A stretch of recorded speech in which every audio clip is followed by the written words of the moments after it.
A popular way to declutter: donate your items to nonprofits like Goodwill. But some things are harder to give up, and not all items are suitable for donation. So today, John Stoffel, Vice President of Retail Operations for Goodwill Industries of Northwest North Carolina, is with us, as well as Bethany Oberg, the Clinical Director of the Calming Center of Mount Airy. They're joining us to cover the do's and the don'ts of donations and kind of like the feeling behind it, the different reasons why we struggle to get rid of items.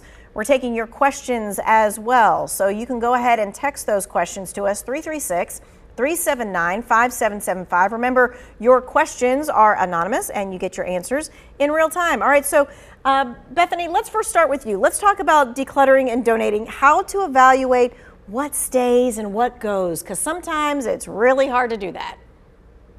Yeah, that is such a good question. And when you're evaluating what stays and what goes, there's kind of two different categories. Sometimes there's just clutter that you have to ask yourself, do I really want this? Is it useful? Am I going to take this in the future with me? Or is my kid really going to want this when they go off to college? And then there are things that have like a sentimental value and you have an emotional attachment to it. And those can be a little bit more difficult to figure out whether or not it stays or it goes. And maybe who it goes to as well.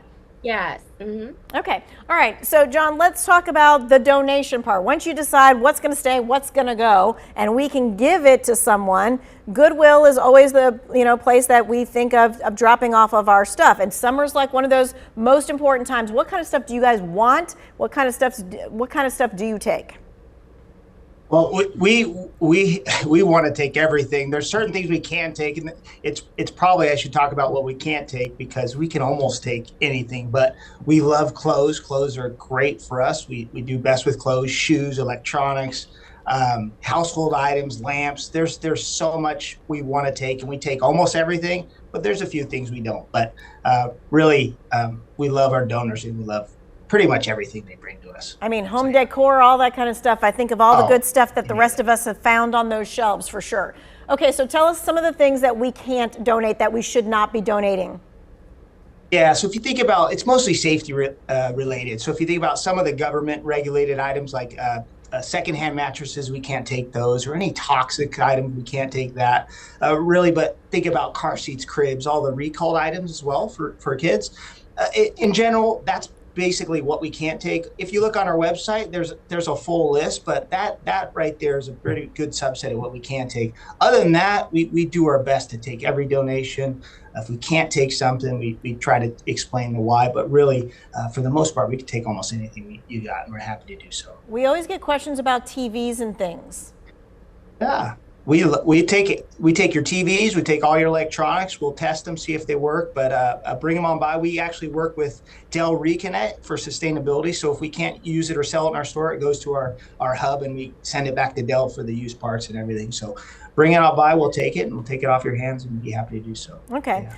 All right, then let's get back to the things now that we're going to be looking at once again. What's going to stay, what's going to go, Bethany? And what about these sentimental items? How do we explore like the emotional attachment to that stuff and what we do with it? Oh, yeah, this can be a tough one, because when I think about sentimental attachment to items, what comes to mind is in like the loss, the death of a loved one. And when you're having to go through those things and figuring out what you need to do with it, it can bring up a lot, and oftentimes people feel very guilty to get rid of things.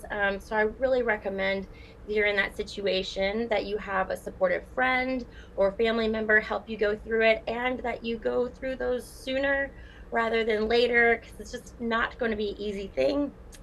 Or if you have just an emotional attachment, something that you just really like, one of my favorite recommendations is just to be selective. Like, give yourself permission to have a couple of those things and really have them somewhere in your home where you can celebrate them and appreciate them. It's really hard to appreciate something when it's covered in other things.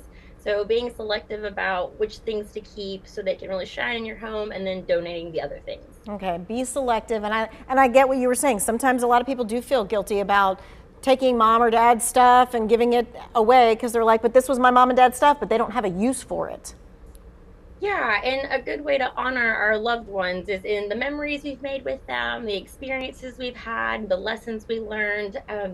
Stuff does not contain the person, doesn't have the memories in it. Those are within us. So I think that's really important to remember too. Good points. All right.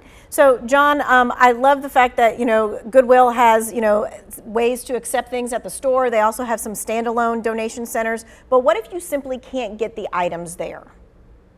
Yeah, so prior to the pandemic, Goodwill here, Northwest North Carolina, we used to have our own trucks go to people, but right now we partner with Resupply, which is a local veteran-owned company, and they're on our website as well. And basically, they'll pick up all your large items or any items straight from your home. So we are looking into possibly in the future back to our trucks serving our customers for home pickup, because one of the most important things to our customers is convenience. And while we have 51 store locations and over 20 attendant donation sites, we know that the closer we can get the customer, the more impactful we can be and the easier it can be to donate. But we do partner with Resupply. They'll go directly to your house and pick up some of your items. I mean, we can't get a dresser drawer into the hatchback, right? Sometimes we just can't shove it in there. Yeah.